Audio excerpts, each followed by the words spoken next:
શ્રીજી મહારાજ મધ્યને 41માં વચરાતનો બહુ ગજબની વાત કરે છે. હવે એ ખોલો જો મધ્યને 41માં વચરાત મોટો ફકરો છે એટલે તમને તરત મળી જશે. એટલે નાના ફકરામાં પેજ નંબર જુદા એટલું બોલતો નથી. તો મધ્યને 41માં વચરામૃતમાં મહારાજ માન રૂપી હાડકાની વાત કરે. શું કે છે જો કે જેને પરમેશ્વર વધવા હોય તેને ભગવાનની અથવા ભગવાનના ભક્તની સેવા ચાકરી મળે ત્યારે પોતાનું મોટું ભાગ્ય માનીને સેવા કરવી એ પણ ભગવાનની પ્રસન્નતાને અર્થે ને પોતાના કલ્યાણને અર્થે ભક્તિ કરીને કર્યું. હવે શું કે છે મહારાજ? પણ કોઈક વખાણે તે સારું ન કરવી. હવે આગળ કહે છે અને જીવનો તો એવો સ્વભાવ છે જે આપણી વાત કરે છે કે જેમાં પોતાને માન જડે તે જ કરવું સારું લાગે. હવે આમ ખાનગીમાં સંડાસ બાથરૂમ સાફ કરવાના હોય અને સ્ટેજ ઉપર તબલા વગાડવાના હોય, બે માંથી આપણે કઈ સેવા કરીએ? અથવા તો સ્ટેજ ઉપર કઈક પ્રવચન કરવાનું હોય, પ્રવચન આવડતું હોય પણ અંદર વાસણ ઉટકવાના હોય, બે કઈ સેવા કરીએ આપણે? વાસણ ઉટકવી એ પણ સેવા છે ને કથા કરવી એ પણ એક સેવા છે. કથામાં માન મળે, સન્માન મળે, વાહવા મળે, વિડીયો રેકોર્ડિંગ થતું હોય, દુનિયામાં ઘણા પછી વિડીયો આપણી જુએ તો શું કે છે? જીવનો તો એવો સ્વભાવ છે જેમાં પોતાને માન જડે તે જ કરવું સારું લાગે. પણ માન વિના એકલી તો ભગવાનની ભક્તિ કરવી પણ સારી લાગે નહીં. આજે ભજન કરવું, કથા કરવી, કીર્તન કરવું, પ્રવચન કરવું, માળા કરવી, પ્રદક્ષિણા ફરવી, દંડવત કરવી, દાન ધર્મ આપવો, આ બધાની પાછળ એક માન પડેલું છે. અને જેમ શ્વાન હોય તે સુકાડકાને એકાંતે લઈ જઈને કરડે, પછી તેને કરીને પોતાનું મોઢું છોલાય ને તે હાડકું લોહી વાળું થાય તેને ચાટીને રાજી થાય છે. પણ મૂર્ખ એમ નથી જાણતો જે મહારાજ મોઢાનું લોહી છે તેમાં હું સ્વાદ માનું છું. તેમાં ભગવાનનો ભક્ત હોય તો પણ માનરૂપી હાડકાને મૂકી શકતો નથી. અને જે સાધના કરે છે, હું કથા કરું છું ને તમે કથા સાંભળો છો, સાંભળવામાં પણ માન છે. હું રોજ 3 કલાક ગોષ્ઠી કરું છું, 4 કલાક ગોષ્ઠી સાંભળું છું, 5 કલાક પછી ગોષ્ઠી કરું છું, આટલી કલાક જીવનચંદ્ર વાંચું છું, આટલી કલાક હું માળા કરું છું, આટલી કલાક હું ધ્યાન કરું છું. આ બધાની પાછળ આ બધું આવે છે હરવાર. અને જે સાધન કરે છે તે માનને વશ કરીને કરે છે. પણ કેવળ ભગવાનની ભક્તિ જાણીને ભગવાનની પ્રસન્નતાને અર્થે કરતો નથી. અને ભગવાનની ભક્તિ કરે છે તેમાં પણ માનનો સ્વાદ આવે છે ત્યારે કરે છે. પણ કેવળ ભગવાનની પ્રસન્નતાને અર્થે નથી કરતો. અને માન વિના કેવળ ભગવાનની પ્રસન્નતાને અર્થે ભગવાનની ભક્તિ તો રતનજી પોતે દરબાર હતા તથા મિયાજી પોતે મુસલમાન હતા જેવા કોઈક જ કરતા હશે. પણ સર્વથી તો માનનો સ્વાદ મૂકી શકાતો નથી. હવે આપણે આપણી તપાસ કરવાની છે કે આમાં માન આપણા માટે કેટલું પ્રેરક બને. બધું ખાઈ જાય છે એની વાત આગળ આપણે કરીશું. પણ આ માન મૂકવું, શ્રીજી મહારાજ માન રહિત વાત કરે છે, એ કેટલી મોટી વાત છે. નિષ્કાળ સામે લખ્યું છે હું તો શ્રીજી મહારાજે બધા પરમહંસો સંતોને નિર્વાણી પ્રકરણનો ઉપદેશ આપેલો. એમાં મહારાજે વાત કરેલી કે સ્વર્ગ મૃત્યુ પાતાળ મોજાર માને મારી મૂક્યા નર નાર કામ ક્રોધ લોભ કે દે જાય પણ માન તે તો ન મુકાય. કામ જતો રે, ક્રોધ જતો રે. મહારાજે લખ્યું છે 2-3 વચરામૃત છે. લોહીનું 14મું વચરામૃત, સંત્યનું 27મું વચરામૃત છે કે કામી ક્રોધી હોય ને તો સત્સંગમાં પહેર્યો રહે પણ માની હોય ને એ તો નીકળી જાય. મહારાજ પુરુષોત્તમ બોલ્યા પ્રીતિમાં લખ્યું છે કે માન સર્વે ખેલ બગાડ નાખે, બધા કામ બગાડ નાખે. દૂધપાક હોય 10માં પણ એક પોટેશિયમ સાયનાઇડ ઝેરનું ટીપું પડે તો બધું ઝેર થઈ જાય છે. સાંભળ બેની હરી રે જાને રે તળે મોહન વરને માન સંગા દેવેરજો સાધન સર્વે માન બગાડે પળ વિશે, જેમ ભળ્યો પય સાગર માહી ઝેર જો. આ બધા સાધનો માન બગાડી નાખે. આવું ભયંકર માન છે. અને એ માન મહારાજમાં નથી, એ માન ગુણાતીત ગુરુઓમાં નથી. નથી બીજા કોઈ નો તેવાક, માને રોયડા છે રાજા ને રાખ. એવા નર નજરે ન આવે, જેના મન ને માન ન ભાવે. મહારાજ કે માનનો સ્વાદ, ઘણા કારેલાનું શાક નો ભાવે, રીંગણાનું નો ભાવે, દૂધીનું નો ભાવે, ઘણા કેરી નથી ભાવતી, ઘણા આઈસ્ક્રીમ નો ભાવે, મહારાજને પીઝા નો ભાવે. માન તો બધાને ભાવે. એવા નરે નજરે ન આવે, જેના મન ને માન ન ભાવે. કરત જી જાય કોઈ વના, એકાંતે બેસી કરે ભજન. અનમુખી ફળ ભૂલ ખાય, પણ માન તે તો નત જાય. કોઈ જ્ઞાની થઈ કરે જ્ઞાન, કોઈ ધ્યાની થઈ ધરે ધ્યાન. કોઈ ભક્ત થઈ ગુણ ગાય, પણ માન તે તો નત જાય. કોઈ જ્ઞાન કરતા હોય ને એ માન હોય. એક શબ્દ ઉપર મહિના સુધી નિરૂપણ કરું, એક ગીતાના શ્લોક ઉપર 5-5, 6-6 મહિના સુધી કથા કરું. બસ મારા એની પાછળ એક મોટિવેટિંગ ફોર્સ છે. હું આટલી માળા કરું માં. કોઈ જ્ઞાની થઈ કરે જ્ઞાન, કોઈ ધ્યાની થઈ ધરે ધ્યાન. ઘણા લોકો આપણે પૂછતા હોય, મારે 3 કલાક ધ્યાન થાય, તમને કેટલી કલાક થાય? હું તો એવું કહું, મને 6 કલાક થાય, 7 કલાક થાય. કથામાં થાય જુદું, આપણે ઊંઘીએ ધ્યાન જ છે ને. કોઈ ભક્ત થઈ ગુણ ગાય, પણ માન તે તો નત જાય. આ બહુ વિચિત્ર માન છે. સર્વે કરવી કોવિદ પંડિત પીરા, યોગી જતિ સતી શુરવીર. માન ગયે મરવાને જાય, પણ માન દે તો નત જાય. આખી દુનિયાને હલાવતો હોય પણ માન એને હલાવી નાખે. મહારાજે લખ્યું છે દક્ષ પ્રજાપતિનું, એક ખાલી શંકર ભગવાનને માન ન આપ્યું, ઉભા ન થયા, એમાંથી એનું પોતાનું અપમાન લાગ્યું અને કેટલો કાર્યક્રમ આખો ઊંધો પડ્યો. એટલે સર્વે મરે છે માન ના મારા, માન આગળ કઈક હારા. એવા માનને મેલે મંદ, ભાવે ભજે છે શ્રી ભગવંત. ભલા માન આગળ હારી ગયા છે. એવા માનને મૂકીને મહંત સ્વામીનું નામ તો એવું મહંત એટલે મહારાજે મોટા મોટા સંતની વાત કરી છે. પણ અત્યારે આપણને દેખાય છે એવા ગુરુમાં લેશ માત્ર માન નથી. પણ શ્રીજી મહારાજ અહીં શું કહે છે કે માને કરીને વાત નથી કરતો, મારી મોટો વધારો સારું નથી કરતો. કારણ કે કોઈને એમ લાગે કે એનું ભગવાન થઈ જવું, એને મોટા થવું છે. આમાં શું થાય છે કે ઉકાળાનો દાજેલો છાશ ફૂકીને પીએ. ઘણા બધા દુનિયામાં પોતાને ભગવાન થઈ જતા હોય, પછી ભાતના બધા કાર્યક્રમો ચાલે બધા, અને પછી તમે જેલમાં જાય અને બધા બહુ પ્રોગ્રામ ચાલતા, આપણે પોતાને ભગવાન મનાવતા હોય. એટલે આ કોકને એમ લાગે કે મહારાજે પણ ભગવાન થઈ જવું છે. શું કરે મહારાજ? એટલા માટે શ્રીજી મહારાજ આજે સ્વામિનારાયણ સંપ્રદાયની સ્થાપના પછી 20 વર્ષ પછી વાત કરે છે. અને એના સંતો સામે બેઠા છે, મોટેરા મોટેરા સંતો બેઠા છે, હરિભક્તો બેઠા છે, સમર્પિત સંતો હરિભક્તો છે. એની આગળ કોકને તો લાગતું હશે ને કે મહારાજમાં કઈક દંભ છે, મહારાજને માન જોઈએ છે, મહારાજને ભગવાન થઈ જવું છે, મહારાજને મોટપ જોઈએ છે, એટલા માટે વાત કરે છે. હકીકતમાં એમની કરુણા છે, એમની દયા છે.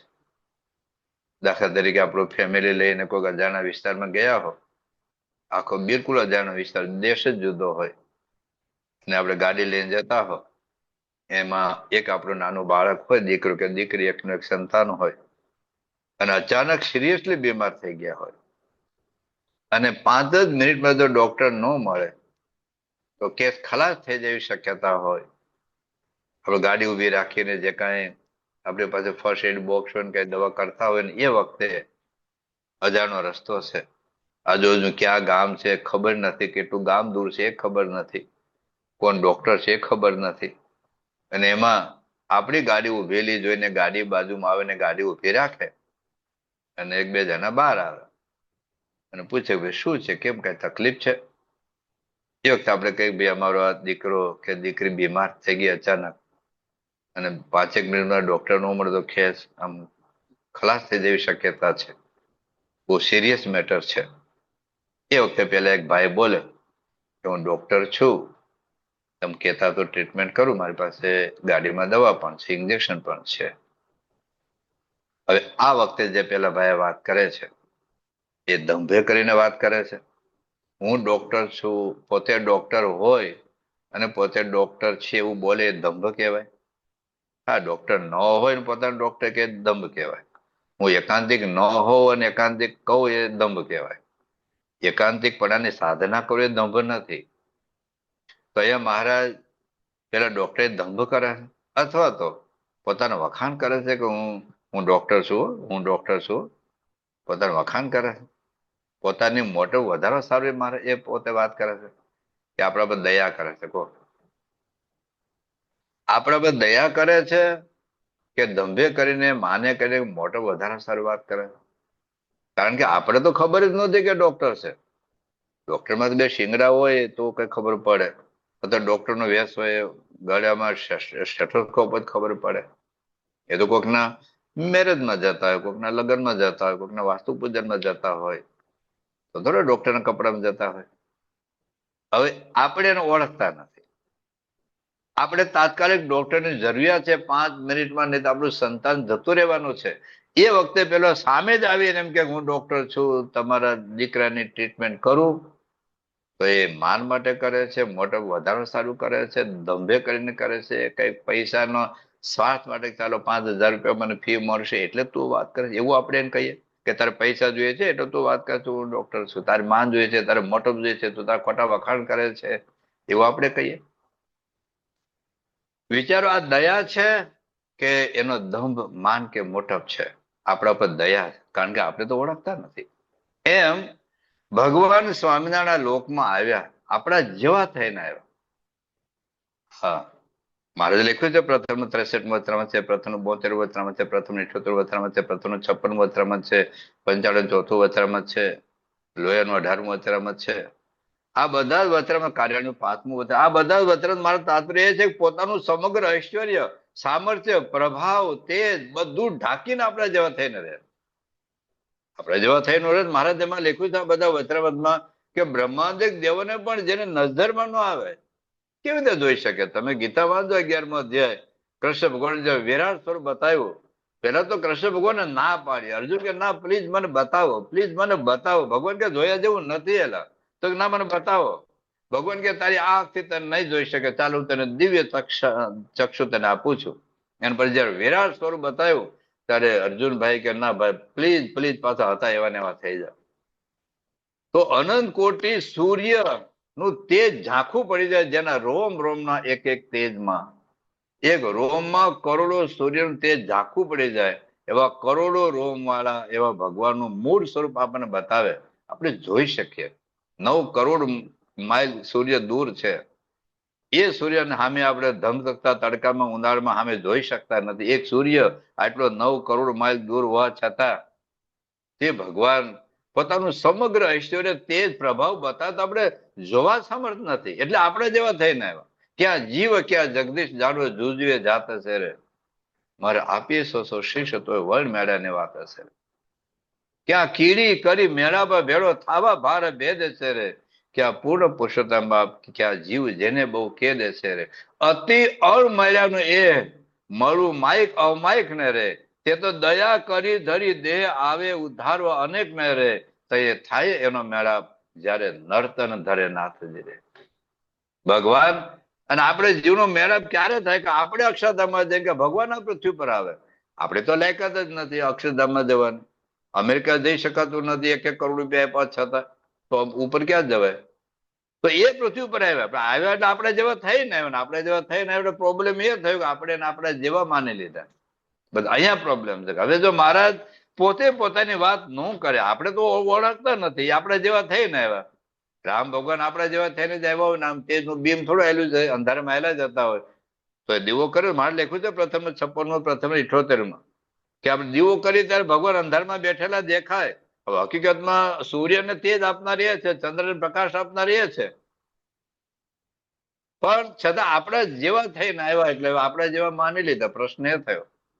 હવે જો પોતે પોતાની વાત કરે ત્યારે એમ લાગે કે એને ભગવાન થઈ જવું છે, એને મોટપ જોઈએ છે, એને માન જોઈએ છે. અને વાત ન કરે તો કરે કોણ? આપણે તો ઓળખતા નથી. એટલે શ્રીજી મહારાજ સ્પષ્ટતા કરે છે કે ભાઈ સાહેબ, હું જે વાત કરું છું માન કરીને તમે મને શું માન આપવાના છો? તમે 2-5 જણા મને ભગવાન માનો કે ન માનો, મને શું ફરક પડવાનો છે? દુનિયાના કરોડો ઘુવડ કદાચ સૂર્યને ન માનતો, સૂર્યનું તેજ ઝાંખું પડી જવાનું નથી. દુનિયાના કરોડો અબજો મનુષ્ય સૂર્યદેવને માને તો સૂર્યમાં કે તેજ વધી જવાનું નથી. મહારાજ કહે છે મને અક્ષરધામમાં તો અનંત કોટી મુક્તો મને ભગવાન માને છે. અક્ષરધામમાં અનંત કોટી મુક્તો મને ભગવાન માને ને મારા દર્શન કરે છે. હું શા માટે પૃથ્વી પર આવું? શા માટે તમારા લઠ્ઠા લઉં? શા માટે તમારું અપમાન સહન કરું? મન સમાજ ઘણી વખત કહે છે કે અમેરિકાના રાષ્ટ્રપ્રમુખ ભારતના આદિવાસી ઝૂંપડામાં કોઈ અઠવાડિયું રોકાય? અમેરિકાના રાષ્ટ્રપ્રમુખ, ભારતના રાષ્ટ્રપતિ, ભારતના વડાપ્રધાન કોઈ ઝૂંપડામાં અઠવાડિયું રોકાય અને ત્યાં રહીને હાદા માંદા હોય, કોઈ દાદા દાદી એના કપડા ધોય, એની સેવા કરે? તો અક્ષરધામના અધિપતિ પૂર્ણ પુરુષોત્તમ નારાયણ અક્ષરબ્રહ્મ લઈને પૃથ્વી પર આવ્યા. શું આપણે એને માન આપવાનું? શું એને મોઢપ આપવાનું? કોઈ અબજોપતિ હોય ને હું એને આઠાને આપું તો મેં હું દાન આપ્યું કહેવાય? કોઈની પાસે આખો સોનાનો પર્વત હોય અને હું આપણે એને સોનાની વીંટી આપીએ, એટલે હોનાનો પર્વત છે એટલે હું તમારે હોનાની વીંટીની જરૂર છે? તો અનંત કોટી મુક્તો જેને ભગવાન માને છે અક્ષરધામમાં, તો 2-5 જણા હું તમે એને ભગવાન માનીએ કે ન માનીએ, એની પૂજા કરીએ કે ન કરીએ, એને આરતી ઉતારીએ કે ન ઉતારીએ, શું ફરક પડવાનો છે પ્રમુખ સ્વામી મહંત મહારાજને કે શ્રીજી મહારાજને? કોઈ માન જતું, કોઈ મોટપ જોતી નથી. એટલે આપણે નજરમાં આવતા નથી. મહારાજ આ બધા વચરામની વાત કરી છે પ્રથમ 63 પ્રથમ 72. અરે બ્રહ્માંડ નજરમાં નથી આવતું, બ્રહ્માંડનો અધિપતિ નજરમાં નથી આવતા. મહારાજ બધા વચરામૃતમાં વાત કરી છે કે બ્રહ્માંડ તો અણુ જડું દેખાય. આજનું બ્રહ્માંડ કેટલું છે? વિજ્ઞાન એવું કહે છે આજનું બ્રહ્માંડ કેવું છે? તો શ્રીજી બ્રહ્માંડ કે 22 અબજ પ્રકાશ વર્ષ આ બ્રહ્માંડનો ડાયામીટર છે. 22 અબજ પ્રકાશ વર્ષ. એક પ્રકાશ વર્ષ તમે બધા ભણેલા જાણો છો કે 1 સેકન્ડમાં પ્રકાશ 3 લાખ કિલોમીટરની ગતિ કરે છે. 1 સેકન્ડમાં પ્રકાશ 3 લાખ કિલોમીટરની ગતિ કરે છે. આવું 1 સેકન્ડ નહીં, 1 મિનિટ નહીં, કલાક નહીં, દિવસ નહીં, 365 દિવસ સુધી, 1 વર્ષ સુધી આ સ્પીડે 1 સેકન્ડના 3 લાખ કિલોમીટર સ્પીડે પ્રકાશની ગતિ કરે 1 વર્ષ સુધી. અને જેટલું અંતર કપાય એને 1 પ્રકાશ વર્ષ કહેવાય. તો 22 અબજ પ્રકાશ વર્ષ આ બ્રહ્માંડનો ડાયામીટર છે. અબજો આપણા સૂર્ય કરતા કરોડો ગણા મોટા અબજો તારાઓની એક નિહારિકા છે. ગેલેક્સી છે, એક ટપકા જેવડી છે, ટપકા જેવડી. આટલા આકાશમાં અબજો નિહારિકાઓ છે, એક નિહારિકામાં 10-10 લાખ પ્રકાશ વર્ષ એની પહોળાઈ છે. વિચાર, આટલું મોટો અવકાશ અને એ બ્રહ્માંડમાં બધું એક જ બ્રહ્માંડમાં છે.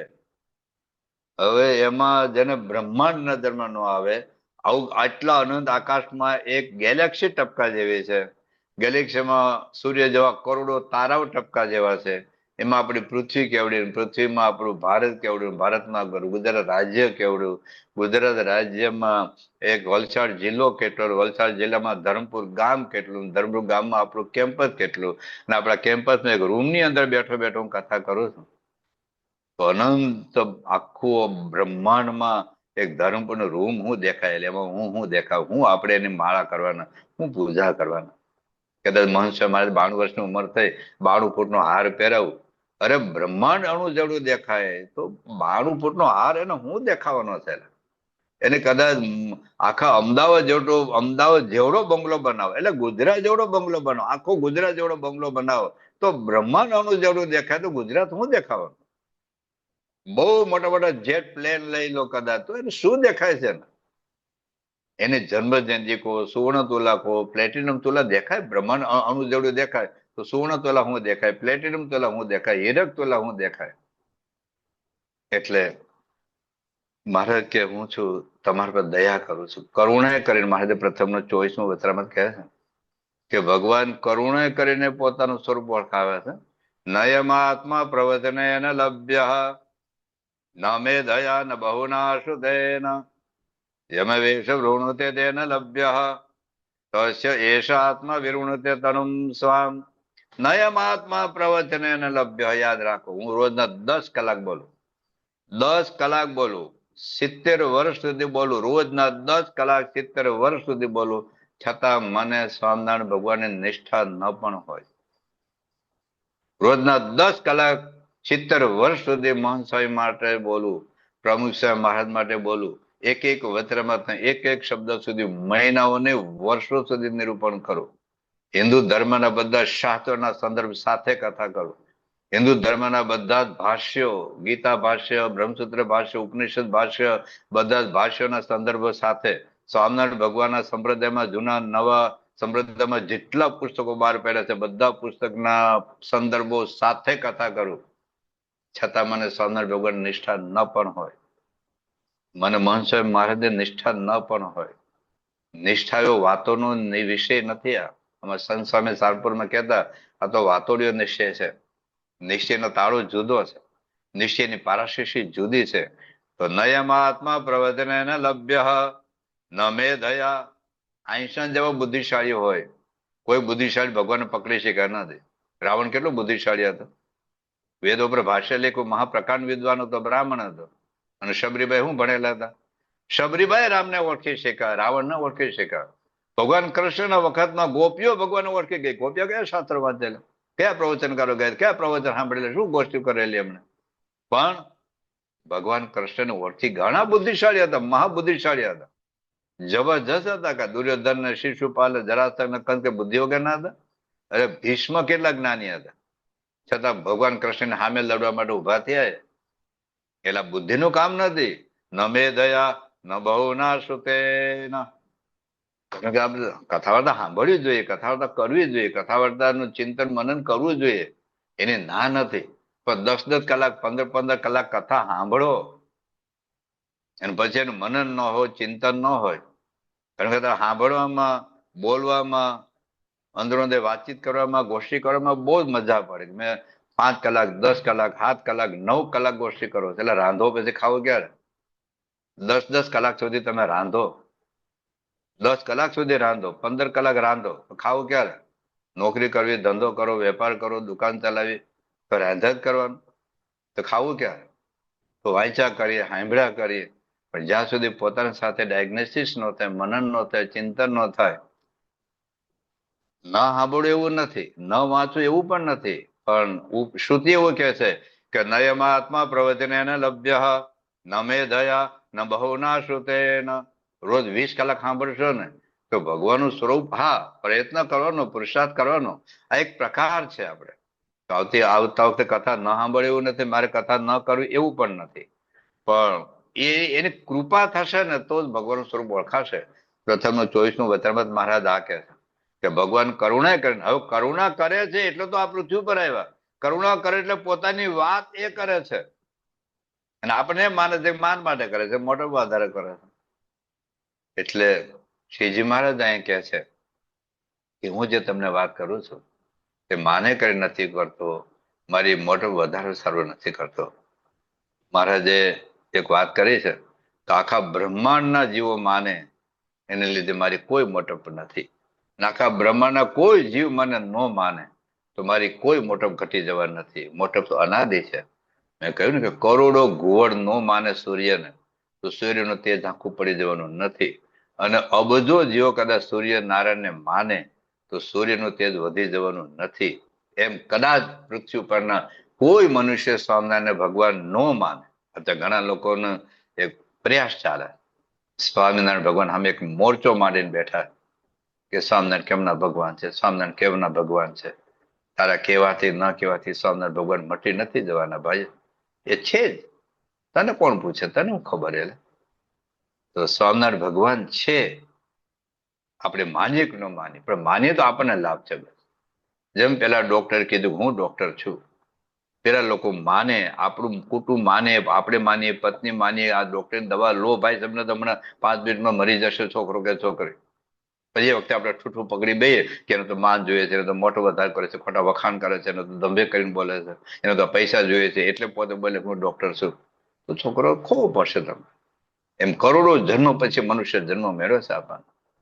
3.5 કરોડ પ્રાકૃત પ્રલય પછી મારે ખગોળ ભગોળના વિચારોમાં કે છે, આ મનુષ્ય પોતે વાત કરે ને, દેહોયમ સાધનમ મુક્તેર ન ભોગ માત્ર સાધનમ દુર્લભો નશ્વરસ્યાયમ વારંવારમ ન લભ્યતે. તો બીજી વાર નથી મળવાનો. આ ખોટા અહંકારમાં, માનમાં, મોટપમાં, અજ્ઞાનના અંધકારમાં હલવાઈ જશું, 84 લાખ જન્મ ઉભા થશે પાછા. એટલા માટે મહારાજ કહે છે પ્લીઝ તમે સમજો. એલા હું મારે કોઈ માન જોઈતું નથી, તમારી કોઈ મોટપ જોતી નથી. હું કેવળ કરુણા કરીને પૃથ્વી પર આવ્યો છું અને કરુણા કરીને મારું સ્વરૂપ તમને ઓળખાવું છું. પણ મારું જે સ્વરૂપ ઓળખાવું તો છેલ્લે વાત કરવાનો છું. અત્યારે તો એટલું તો સમજો કે હું જે વાત કરું છું તે માને મોટું વધારે સારું નથી કરતો.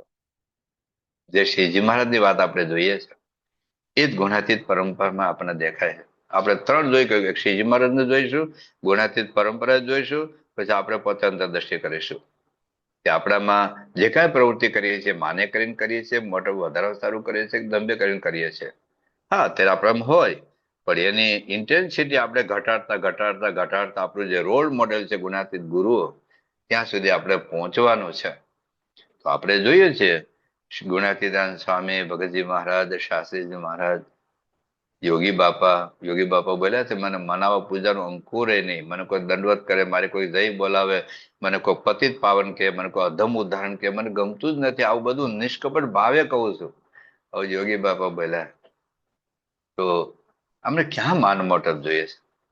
પ્રમુખ સ્વામી મહારાજના લગભગ 5-6 પ્રસંગ એવા છે કે સ્વામીને કહ્યું સ્વામી આપણે નોબેલ પ્રાઇઝ મળવું જોઈએ.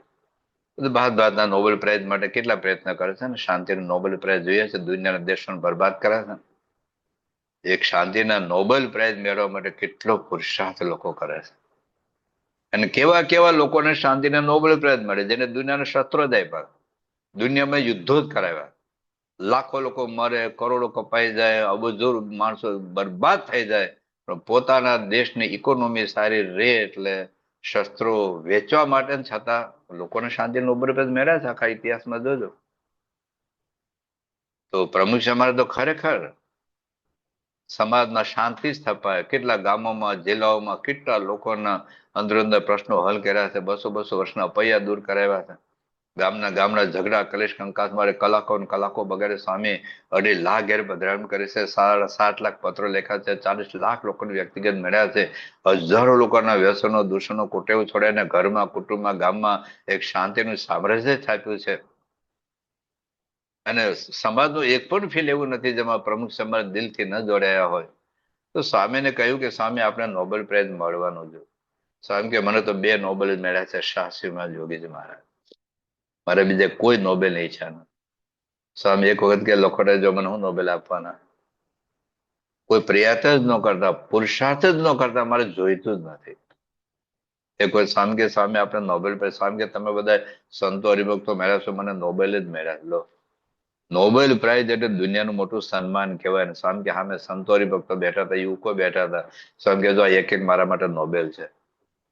આપણને નોબેલ પ્રાઇઝ જેટલી આપણી કિંમત એ સમજે. તો સ્વામીને એક વખત એ વાત કે સ્વામીને આપણે નોબેલ પ્રાઇઝ મળે ને તો શું થાય કે આખી દુનિયામાં સ્વામિનારાયણ સત્સંગ ફેલાઈ જાય. સ્વામી કે નોબેલ પ્રાઇઝથી સત્સંગ નથી ફેલાતો, સત્સંગ ફેલાય છે સાધુતાથી ફેલાય. સાધુતાથી વિકાસ થાય છે, કોઈ પ્રાઇઝથી વિકાસ ન થતો. એટલે ટૂંકમાં એના આવા એવોર્ડ જોતા નથી. ભારતનો પદ્મશ્રી કે પદ્મ વિભૂષણ કે ભારત રત્ન, આવા બધા એવોર્ડ મેળવવા માટે પોઝિટિવલી કેટલા પ્રયાસો આગળ થઈને આગળ કરતા હોય છે. સ્વામી કે અમારે એની પડી જ નથી, અમારે જોઈતું જ નથી. બધા અમને તો શાસ્ત્રીમાં જ મળ્યા, યોગી બાપા મળ્યા, એ જ અમારા માટે નોબેલ છે. આપણે જોયું તો પ્રમુખ સાહેબ મહારાજને એને જન્મજયંતિ ઉજવવા માટે કેટલા મનાવવા પડે. 16 તુલા માટે, પ્લેટિનમ તુલા માટે પ્રસંગો તમે સાંભળો ને, ગાંધીનગર યોગી જયંતિ ઉત્સવ વખતે લંડન અમેરિકાના હરિભક્તો, ભારતના ટ્રસ્ટીઓ અને આ પ્રદેશના ટ્રસ્ટીઓ સદગુરુ સંતો મિટિંગ કરી આપણે બાપાની હિરક તોલા કરવી છે. કેટલી મિટિંગો કરી. સ્વામી કે અમારે બધું જોઈ ગયું, હવે કશું કરવું નથી.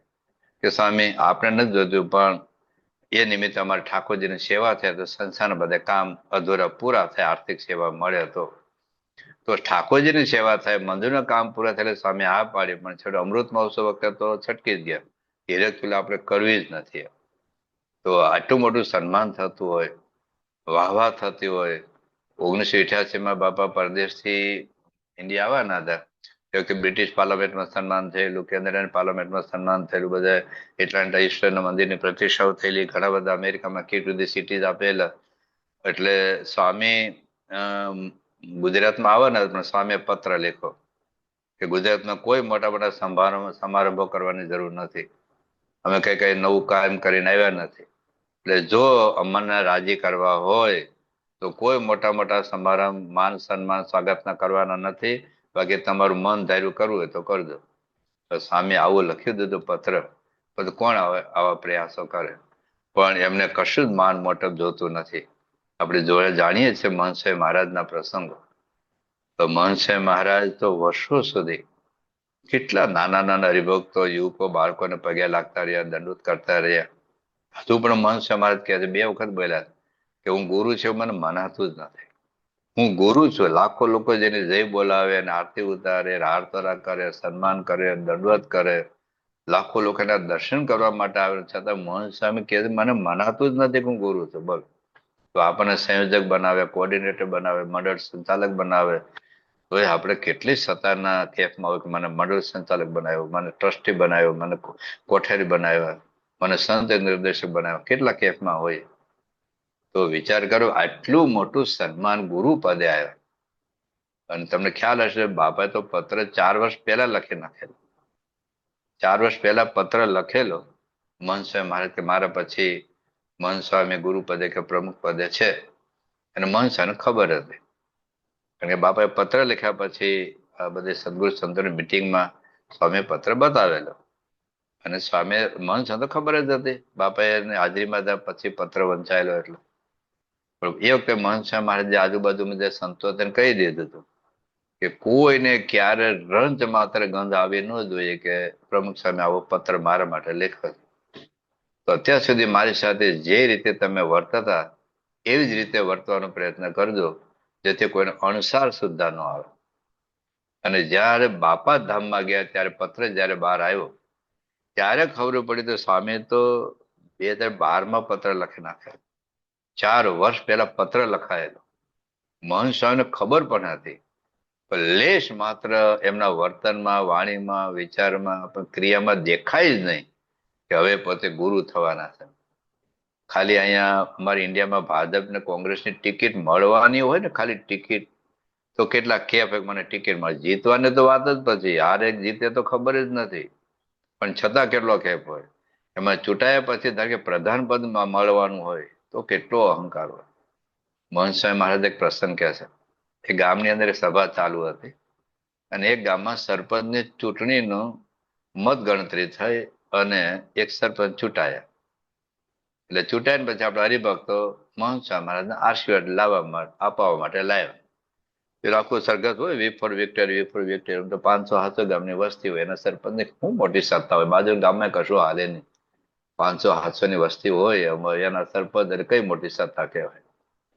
તો એના બધે એના સાથીદારો, ટેકેદારો વી ફોર વિક્ટરી કરતા કરતા અબીલ ગુલાલ બધે છાંટતા છાંટતા આવ્યા. પછી મહંત સ્વામી પગે લાગ્યા, મહંત સ્વામી હાર પહેરાયો. તો મહંત સ્વામી કે થોડુંક 2 શબ્દો બોલો એમ.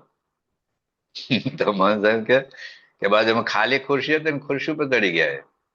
અમે 50 જણા બેઠા. કેટલા 50? આમ 500, 1000, 2000, 5000 બેઠા તો બરાબર. ખુરશી ઉપર ચડી ગયા. બોલો, ઉભો બોલ્યો તો અમે 50 માણસ તો દેખાય જ એમ. મહંત સ્વામી મહારાજ આ પ્રસંગ બહુ વખત કહે. એક ગામના સરપંચ ખાલી 500-600 ની વસ્તીવાળીમાં એક અમુક તો બાળકો હોય પાછા. હવે કઈ મોટી સત્તા, છતાં પણ કેટલો બધો કેફ એમ કે હું સરપંચ તરીકે ચૂંટાયો. આટલી મોટી વિશ્વવ્યાપી સંસ્થા. ને આપણી સંસ્થાને ખાલી આધ્યાત્મિકતાની વાત છે, ખાલી મેનેજમેન્ટ તરીકે પ્રમુખ નથી મહંસે મહારાજ, આધ્યાત્મિક ગુરુ છે. આપણે તો ભગવાનનું સ્વરૂપ માનીએ છીએ, પ્રત્યક્ષ ભગવાન એમના દ્વારા પ્રગટ છે એવું માનીએ છીએ. અને આમ સદગુરુ રૂપે અને ગુરુ પદે આવે એટલે આખું આખું એનું આખા સંપ્રદાયની નજર બદલાઈ જાય. માન સન્માન સગવડ સુવિધા કેટલું બદલાઈ જાય, કેટલું બધું બદલાઈ જાય. આગલા દિવસે સદગુરુ આપણે બધા દંડવત કરતા, માન સન્માન બધું, પણ જયારે પણ આપણા ગુરુ હરિ તરીકે વિરાજમાન થાય, જેને આપણે પ્રત્યક્ષ ભગવાનનું સ્વરૂપ સમજીએ, અક્ષર બ્રહ્મની પરંપરા સમજીએ, આખા સંપ્રદાયમાં એના પ્રત્યેનો કેટલો અહોભાવ વધી જાય. પણ છતાં મહંસ મહારાજના વર્તનમાં, વાણીમાં, ક્રિયામાં લેશ માત્ર આપણને ફેર દેખાડો નથી. એટલે એનામાં દંભ નથી, એમાં માન નથી, એમાં કોઈ પ્રકારની મોટપ નથી. 2 વખત બોલ્યા છે, મને મનાતું જ નથી કે હું ગુરુ છું એમ. આપણને ન માનાય તો કેટલું અઘરું. એટલે અંતરમાં લેશ માત્ર આ ભાવ નથી, તો આવા ગુણાતીત ગુરુ આપણને મળ્યા. એની સામે ગમે એટલા ચમત્કારની વાતો થાય ને, દબાવી દે એમ. એક આપણા જૂના મંદિરના એક સંત થઈ ગયા, ધામમાં જતા રહ્યા. તો એમના શિષ્ય પત્ર, એક પુસ્તક લખેલું. એ પુસ્તક મેં વાંચ્યું છે. તેમાં એક સભામાં જેને લખ્યું છે ને, એ લેખક સંત અને એના ગુરુના ચમત્કારના પ્રસંગો થોડાક લખ્યા હશે. તેમાં ગુરુ એને કે જાહેર સભામાં કે આપણો પેલો પ્રસંગ કોને, પેલો પ્રસંગ. એટલે પેલા સંતે પૂછ્યું, સ્વામી કયો પ્રસંગ? કે આપણે આશીર્વાદથી પેલા દીકરો થયો તો એ પ્રસંગ કો એમ. તો આ લેખક એવું કે છે, મેં કહ્યું ના સ્વામી આપ કો, આપના મુખે. ના અમે તો અભણ, અમને બહુ ફાવે નહીં, તમે ભણેલા એટલે તમને સારું ફાવે, તમે એ પ્રસંગ કહો એમ. આના કારણે કર્યા પછી મેં એ પ્રસંગ કીધો.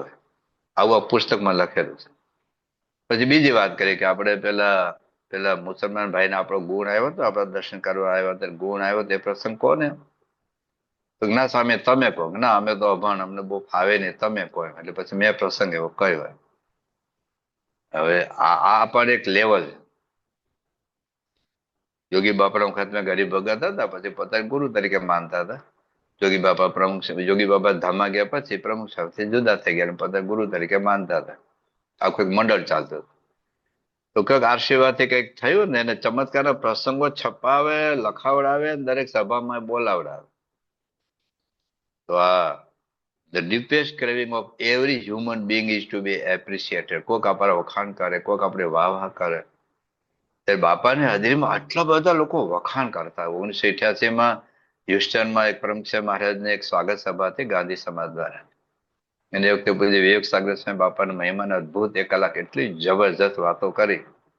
બધા સંતોએ ખુશ થઈ ગયા કે બાપાના એટલા અદભુત મહિમાની વાતો થયેલી. તેમાં એક ભાઈ વ્યક્તિગત સ્વામીને મળતા હતા. એક ભાઈએ પૂછ્યું પ્રમુખ સાહેબ મહારાજને કે તમારી હાજરીમાં તમારા શિષ્યો તમારા એટલા બધા વખાણ કરે તો તમને માન નથી આવતું? એ સ્વામી કે આપણે કઈ કરતા હોય તો માન આવે ને, આપણાથી શેકલો પાપડે ભાંગે નહીં, ભૂકું પાંદડ્યું ખસે નહીં, ભગવાન કૃપા, ભગવાન બધું કરે છે. પેલા ભાઈ પૂછ્યું કે સ્વામી તમને આવો વિચાર ક્યારે આવે? સ્વામી કે વિચાર ટળતો જ નથી, ટળતો જ નથી. તો ગમે એટલા ચમત્કાર પ્રમુખ સમાજના હયાતીમાં, યોગી બાપાના હયાતીમાં, મહંસના હયાતીમાં એટલા બધા ચમત્કારો થયા છે. શ્રીજી મહારાજથી માંડી મહંસ મહારાજ સુધીમાં. પણ આપણી કથાઓમાં બહુ ચમત્કાર પ્રસંગોથી આપણે સત્સંગ નથી કરાવતા. ચમત્કાર બને છે. બાપા 1985 ની અંદર સુવર્ણ તોલા લંડનમાં હતી અને આપણે જાણીએ છીએ કે ઇંગ્લેન્ડની આગાહી હતી કે સખત વરસાદ આખા ઇંગ્લેન્ડમાં પડવાનો હતો. પણ જ્યાં સુવર્ણ તુલા હતી, એક્યુપેર સ્ટેડિયમ ઓપન ગ્રાઉન્ડ હતું, 20-22 હજાર બધા ગુજરાતી હિન્દુ ભાઈઓ બધા ભેગા થવાના હતા. હવે જો વરસાદ તૂટી પડે તો કાર્યક્રમ કેવી રીતે થાય? એટલે બાપાને આગલા દિવસે વાત કરી ને, તો ઇંગ્લેન્ડની આગાહી તો 100% હાથી જ પડી ત્યાંની. એટલે પછી સ્વામિનારાયણ સ્વામી કે આપણે પ્રાર્થના કરો, અક્ષરદેવની બધી પ્રાર્થના કરો, અમે તમે બધા સારું થશે. એ વખતે એટલા જ વિસ્તારમાં વરસાદ ન પડ્યો, બાકી આખા ઇંગ્લેન્ડમાં બધા વરસાદ પડેલો. હવે એ તો બધે ચમત્કાર, બધે નજર બધે જોયેલો. અને પછી સ્વામી મુંબઈ આવ્યા. તો મુંબઈની સ્વામીની સ્વાગત સભામાં એક સંત આ બાપાના પરચાની વાત કરતા હતા કે આખા ઇંગ્લેન્ડમાં વરસાદ પડેલો, ઇંગ્લેન્ડની હવામાનની આગાહી હતી. એટલે જરાય ખોટી ન, વરસાદ પડ્યો 100%, આજુ બધું બધે જ પડતો હતો એ ગ્રાઉન્ડ સિવાય. બાપા કેવો પરચો કર્યો. એટલે એ બધી વાતો થતી. એમાં બાપા શું બોલ્યા ખબર? કે કે સ્વામી ત્યાં પરચો થયો પણ અહીંયા પરચો નહોતો. હું અહીં તો વરસાદ પડતા માટે કેટલા પત્રો આવતા હતા, કેટલા ફોન આવતા હતા. આપણે તો ધૂન કરી કરીને થાકી ગયા તો વરસાદ પડ્યો જ નહીં. એ કેટલો મોટો પરચો. લો, વરસાદ પડ્યો જ નહીં, આપણી પ્રાર્થના આશીર્વાદ આપ્યા છતાંય કેટલો મોટો પરચો. તો સ્વામી પેલા પરચાદ દાબી જ દીધો.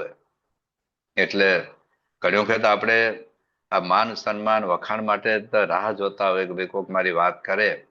પણ આ ગુનાથી ગુરુઓમાં આપણે જોયું છે કે ક્યારે એમને લેશ માત્ર ક્યારે માન મોટપ અને વખાણની ઈચ્છા જ નથી. તો હવે આપણે શું કરવા? નિષ્ણાંત સ્વામી બહુ જોરદાર વાત લખી છે. જુઓ વર્તમાન કાળે આજ કેવા નિર્માની છે મહારાજ. મેલી પોતાની મોટપ નાથ, મળી રહ્યા મનુષ્યને સાથ. થઈ નાથ આપે નિરમાન, કર સંસારીનું સન્માન. વળી સહેજ ઉપહાસ, તોય ન કરે માન વિનાશ. આપે સમર્થને સર્વે સહે, એવું નિર્માની પણ ગ્રહે. કરે તુચ્છ જીવો અપમાન, કરે તુચ્છ જીવ તિરસ્કાર. તે પરોષ ન કરે લગાર. હવે એવા પ્રભુ ના જે દાસ, કહો કે મન સૈવ ઉપહાસ. જેના નિર્માની ભગવાન, તેના જનને જોઈએ કેમ માન. આપણા ભગવાન આપણા ગુરુમાં લેશ માત્ર માન નથી, અહંકાર નથી, અથવા તેની ઈચ્છા પણ નથી. તો એના શિષ્ય આપણે અબજોપતિના દીકરા ભિખારી ન હોય. કોઈ અબજોપતિ હોય એનો દીકરો રોડ ઉપર ભીખ માગે, તો આપણા ગુરુ આપણા ભગવાન આવા સદગુણોના મહાસાગર છે.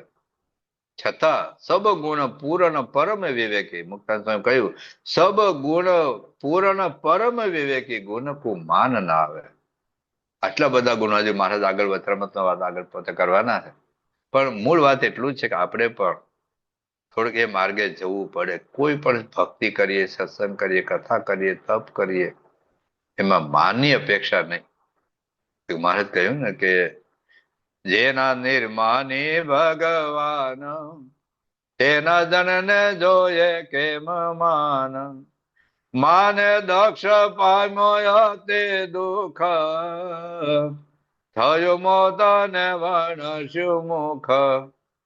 માને ગયું રાવણ નું રાજ, માને થયું બહુ નું અકાજ. કેટલો રાવણને સમજાવેલો. અહંકારી હોય, સત્તાનો અહંકાર, બુદ્ધિનો અહંકાર, શુરીરતાનો અહંકાર, બળનો અહંકાર. વિભીષણ સમજાય તો કાઢી મૂકો. એના પત્ની મંદોદરી સમજાવ્યા, કેટલા લોકોએ સમજાવ્યા, ભાઈ માને નહીં. માને ગયું કૌરવનું કુળ, માને ગયું છે કંસનું મૂળ. માને સુર અસુર છે દુખી, માન રાખે દયા કોણ સુખી. દુર્યોધન કેટલા સમજાય, ભગવાન કૃષ્ણ સમજાવવા ગયા. એટલે અહંકાર હોય ને તો માને નહીં કોઈનું. ફઈબાન કેટલું, મહારાજ પોતે અનંત કોટી બ્રહ્માના અધિપતિ ભગવાન સ્વામિનારાયણ જેને ઘર 32 વખત ગયા હતા, 33 વખત મહારાજ સંતો સાથે ગયેલા, જમવા ગયેલા, જમવાની રસો તૈયાર હતી, પરમહંસો જમવા બેસી ગયેલા, પીરસવાનું બાકી હતું. મહારાજ એક જ વાત કરી, મારું આટલું તમે માનો, તમારી દીકરીને વહુને બોલાવી લો, સમાધાન કરી લો. ન કર્યું અંદરનો ક્યાં ખબર નહીં. આ સ્વભાવ કેટલા આપણને હેરાન કરે હોય સ્વભાવ. પણ જયારે મોટા સદગુરુ સંતો કે ભગવાન કે યોગી બાપાના બે હરિભક્તો સાથે કઈ ટસલ હતી, તો મનુષ્ય મારા હાજર હતા બધા પાર્ષદમાં કે સાધુમાં, પણ બહુ સમજાવ્યા, બહુ સમજાવ્યા. 2-2.5 કલાક ગયા. પછી યોગી બાપા કહેવાય, હા મારે દંડવત કરી લો. એક હરિભક્ત દંડવત કરતા કે આ તો યોગી બાપા કીધું એટલે કરે, બાકી તને કોણ દંડવત કરે? યોગી બાપા હાલો, તલમાં તેલ નથી, ઉભા થઈને જતા રહ્યા. તો આવો માન રાખીને ફરીએ તો હવે આપણે સત્સંગમાં માન માટે તો આવ્યા ને, શોધી આવ્યો તો સત્સંગમાં ભજવાને ભગવાન, આવ્યો તહી તાર અંગમાં નહોતા મોટપ ને માન, સૌ સંત ને શિષ્ય નામ તો રે થઈ ને દાસરો દાસ, ગુણ ગોવિંદજીને ગાવતો રે જગત થઈ ઉદાસ, એ ગયું તારું ગાંઠનું બીજું પેઠું પાપ, લઈ લીધું લક્ષણ લાઠનું અવળું કર્યું આપ, બની વાત ગઈ બગડી કવથાનું છે કામ, દિલે સળગે છે સગડી સૌનું થવા શ્યામ, નાને ગુને મોટપ ન મળે વિચારી જો ને વાત. વાત એટલી જ છે કે આપણે, હું તો માન મૂકવા માટે આવ્યા છે, પણ હું વાંધો નથી આવતો. આમાં કેવું થાય કે કોઈના વખાણ ન કરે તો વાંધો નહીં, પણ આપણે સેવા કરી હોય, મંદિર બાંધ્યું હોય, મંદિરમાં ભોગ આવે, પણ આપણા વખાણ ન કરે, બીજાના વખાણ કરે એટલે આપણી ચોટી ફટ દે ઊંચી થાય.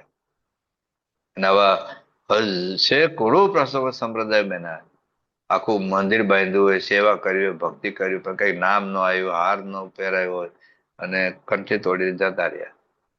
એટલે આપણે પણ જે કાંઈ સેવા ભજન ભક્તિ કરીએ, શું માન કરીએ તો ભગવાન તો રાજી થવાના નથી. કારણ કે અમને ગમતો જ નથી. પ્રથમનું 76મું હતા, કપટી માન ઈર્ષા વાળું ક્રોધી ગમતો નથી. એટલે આપણા સ્વભાવ રહિત થઈને આપણે ભક્તિ કરીએ તો એ આપણને કામ લાગશે. તો હવે શ્રીજી મહારાજ ત્રણ જે વાત કરે છે ફરી વખત આપણે વાંચીએ.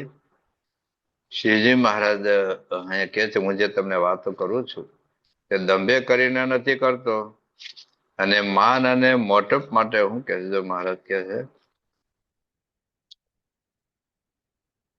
અને આજે મારે વાત કરવી છે તે કઈ દંભે કરીને નથી કરવી, તથા માને કરીને નથી કરવી, તથા પોતાની મોટપ વધારવા સારું નથી કરવી. શેના માટે કરે છે એવી મહારાજ કહે છે, એ તો એમ જાણીએ છીએ જે આ સર્વે સંત, સાંભળજો, આ સર્વે સંત તથા હરિભક્ત છે, તેમાંથી એ વાત કોઈને સમજાય જાય તો એના જીવનું અતિ રૂડું થાય. હજી તો વાત પછી કરવાના છે. તો આ કારણસર વાત નથી કરતો, ન દંભે કરીને, ન માને કરીને, ન મોટપ સારું. તો વાત શા માટે કરું છું? મારે આ જેટલા સંતો હરિભક્તો મારી સભામાં બેઠા છે એમાંથી કોઈકને વાત સમજાય જાય તો એના જીવનું રૂડું થાય. બસ મારે કથા કરવાનો હેતુ એટલો જ છે કે આપણું કલ્યાણ થાય, આપણું રૂડું થાય. હા, દુનિયામાં ઘણી બધી કથા વાર્તા થાય, હજારો વર્ષોથી કથા વાર્તા થાય, દરેક સંપ્રદાયમાં, દરેક ધર્મમાં પ્રવચન કરવા, કથા વાર્તા કરવી, અધ્યાત્મની વાતો કરવી સારી બાબત છે, પણ હેતુ કયા હોય છે? પેલું હેતુ હોય છે ધન, પૈસો, આજીવિકા. અત્યારે ભારતમાં કરોડોપતિ, અબજોપતિ થઈ ગયા કથા કરી કરી. 2000, 3000, 5000, 18,000 કરોડની પ્રોપર્ટી થઈ ગઈ. સાયકલે નાટા મારતા હતા, રખડતા હતા, અબજોપતિ થઈ ગયા. ધંધો કરવા જેવો છે. બસ અમથા મોટેલો ચલાવો છે, સ્ટોર ચલાવો છે, નોકરા કરો છે, ખેતી કરો છે. તો હવે તો લેડીઝ વર્ગ પણ બહુ કથા કરતા છે. નાની બાલિકાઓ કથા કરે, કિશોરી યુવતીઓ કથા કરે. અને બહાર તમે જુઓ ને, કરોડોપતિ થઈ જવા છે, અબજોપતિ. એક એક કથામાં જેવા લેનારા જેવા દેનારા. 5,000 વાળે વક્તા મળે, 50,000 વાળે મળે, 5 લાખ વાળે મળે, 2 કરોડ વાળા મળે. ભારતમાં બધી પ્રકારના વક્તાઓ મળે. એક એક કથાના 11,11 લાખ, પછી લાખ લેનારા છે, 50 લાખ લેનારા છે, કરોડ 2 કરોડ લેનારા છે. જેવા લેનારા જેવા દેનારા. પણ અને ભારતમાંથી ઉનાળામાં આખી સાધુની ફોજ આવે વિદેશો, કારણ કે ડોલર પ્રમાણ મળે, પાઉન્ડ પ્રમાણ મળે, જુદા જુદા દેશમાં ત્યાંના સાલિયાણ પ્રમાણ મળે, એટલે તો કરોડોપતિ થઈ જાય. પ્રાઇવેટ હેલિકોપ્ટર થઈ જાય, પ્રાઇવેટ પ્લેન થઈ જાય, બહુ મોટી મોટી પ્રોપર્ટી થઈ જાય કથાના નામ. કથા, ભજન, ભક્તિ. નરસિંહ મહેતા ભજન ગાતા હતા, મીરાબાઈ ભજન ગાતા હતા, પૈસા માટે નહોતા ગાતા. ભજન ગાનારે કરોડોપતિ થઈ ગયા. આવશે બધા નવરાત્રી ગરબામાં ગાવા માટે. એ માતાજીની ભક્તિ છે કે શું છે ભગવાન જાણે. સુખદેવજીએ ભગવાનની કથા કરેલી, સુખદેવજીએ ભાગવતની કથા કરેલી. પૈસાના કમિટમેન્ટ સાથે નહીં કે આટલા લાખ રૂપિયા આપો પછી હું તારીખ આપીશ ભાગવતની કથા ક્યારે તમને આપવી. કેવળ પરીક્ષિતના કલ્યાણ માટે કથા કરેલી, એટલે પરીક્ષિતનું કલ્યાણ થયું. ત્યારથી આજ સુધી ભારતમાં વિશ્વમાં કેટલી ભાગવતની કથાઓ થતી. કૃષ્ણ ભગવાને ઉપદેશ આપ્યો ગીતામાં, એ અર્જુનના કલ્યાણ માટે ઉપદેશ આપેલો. એવું નતું કે મને 2 લાખ રૂપિયા આપ, પછી હું તને તારીખ આપું કઈ દિવસે તને ઉપદેશ આપવો હોય. કેવળ અર્જુનને પોતાના મિત્ર માનતા ગીતામાં વારંવાર આવે કે તું મારો સખા છે, એટલે તારા હિત માટે હું તને વાત કરું છું. તો કેવળ જીવના કલ્યાણ માટે વાતો થનાર બહુ ઓછા હોય છે. લગભગ આ પૈસો, સમૃદ્ધિ, સંપત્તિ અને એક વખત પેટ પૂરું ભરાઈ જાય, પૂરા પટારા ભરાઈ જાય, પૂરા બેંક બેલેન્સ ભરાઈ જાય, આગળની પેઢી સુધી ખોટે ને પેઢી સુધી ખોટે ને એટલું ભરાઈ ગયું હોય, પછી બીજો હેતુ કયો હોય છે? કીર્તિ માટે, પ્રતિષ્ઠા માટે, ગુરુ થવા માટે. ભારતની એક નબળાઈ એ છે, હિન્દુની નબળાઈ એ છે કે કથાકારને લોકો ગુરુ માન લે. ગુરુ હોય અથવા ન પણ હોય. બાકી રામાયણમાં ક્યાંય લખ્યું નથી કે રામાયણની કથા કરીને ગુરુ કહેવાય. ભારતમાં લાખો લોકો એને ગુરુ માને, જુદી જુદી ભાષામાં ભારતમાં કથાઓ થતી હોય છે, પણ એને લોકો ગુરુ માન લે. ભાગવતમાં ક્યાંય લખ્યું નથી ભાગવત કથા કરીને ગુરુ કહેવાય, પણ લોકો એને ગુરુ માન લે. શિવ પુરાણમાં ક્યાંય લખ્યું નથી શિવની પુરાણની કથા કરીને ગુરુ, પણ એ લોકો એને ગુરુ માન લે. ગીતામાં ક્યાંય લખ્યું નથી કે ગીતા ઉપર પ્રવચન કરીને ગુરુ માને, લોકો એને ગુરુ માની લે. વતરમાત્મા સ્વામીની વાતોમાં, સત્સંગ દિશા ગ્રંથમાં, ભક્ત ચિંતામણીમાં કોઈ જગ્યાએ એક શબ્દ લખ્યો નથી સ્વામિનારાયણ ભગવાન કથા કરીને ગુરુ કહેવાય. હા, એટલે જો આપણા સંપ્રદાયમાં સેંકડો સંતો કથાઓ અદભુત કરે છે, ભવ્ય કરે છે, દિવ્ય કરે છે, પણ ગુરુ કોઈ નહીં. જ્યાં સુધી પ્રમુખ સાહેબ મહારાજ હતા ત્યારે ગુરુ, એક જ ગુરુ. અત્યારે મહંત સાહેબ મહારાજ ગુરુ છે. તો અત્યારે ડોક્ટર સ્વામી, ત્યાગરાજ સ્વામી, કોઠાર સ્વામી, ઈશ્વર સ્વામી, વિવેક સાગર સ્વામી, આનંદ સ્વામી, બધા જબરજસ્ત સંતો છે. બીજા નાના મોટા સંતો અદભુત કથા કરે, પણ પોતાને ગુરુ નહીં માન. ભલે કંઠી પહેરાવે ડોક્ટર સ્વામી કે પૂજ્ય કોઠારી બાપ આપણે કંઠી પહેરાવે, ગુરુ તો મહંત સ્વામી મહારાજ. એટલે આપણે ત્યાં કથાકારને આપણે ગુરુ માનતા જ નથી, પણ લોક સમાજમાં તમે જુઓ ને તો ગુરુ માન. નાના નાના છોકરા એ બાબતે કથા કરવા ગયો તો, 20-21 વર્ષનો છોકરો હતો, કથા કરતો હતો ભાગવત. પણ લોકો એને પાછળ પાછળ જાય, એટલે મહિલાઓ બધા 60-80 વર્ષના બધા ગુરુજી આવ્યા, ગુરુજી આવ્યા, એટલે માન માટે, પ્રતિષ્ઠા માટે. અને એક વખત ગુરુ તરીકે પૂજાવું ને, એ તો બહુ મોટું માન છે, અને એ માનનો સ્વાદ મૂકી શકાય નહીં. એટલે મોટા ભાગે આના માટે કથા થતી હોય. ત્રીજું કારણ એ છે, પેલો તો આજીવિકા, પૈસો. બીજું પૈસાથી પોટારા બધા ભરાઈ જાય, બેંક બેલેન્સ ભરાઈ જાય, એટલે પછી આ માન, કીર્તિ, પ્રતિષ્ઠા. ત્રીજું છે સામાજિક પ્રવૃત્તિ, કે ચાલો ભાગવત કથા કરું તો 5-25 લાખ રૂપિયાનું ફંડ થાય, કોઈ હોસ્પિટલ માટે, કોઈ સ્કૂલ માટે, કોઈ સદાવ્રત માટે, કોઈ ગરીબો માટે, કોઈ સમૂહ લગ્ન માટે. એ પણ એક હેતુ હોય છે. પોતાનું બેંક બેલેન્સ પૂરું થઈ ગયું એટલે હું કશું પૈસા લેતો નથી, પણ એક સામાજિક પ્રવૃત્તિ, કોઈ પણ સંસ્થા કંઈક એને સ્કૂલ, હોસ્પિટલ કરવી હોય તો કોઈ પણ કથાકારને બોલાવે ને એ નિમિત્તે ફંડ ભેગું થાય, તો એક સારી બાબત છે.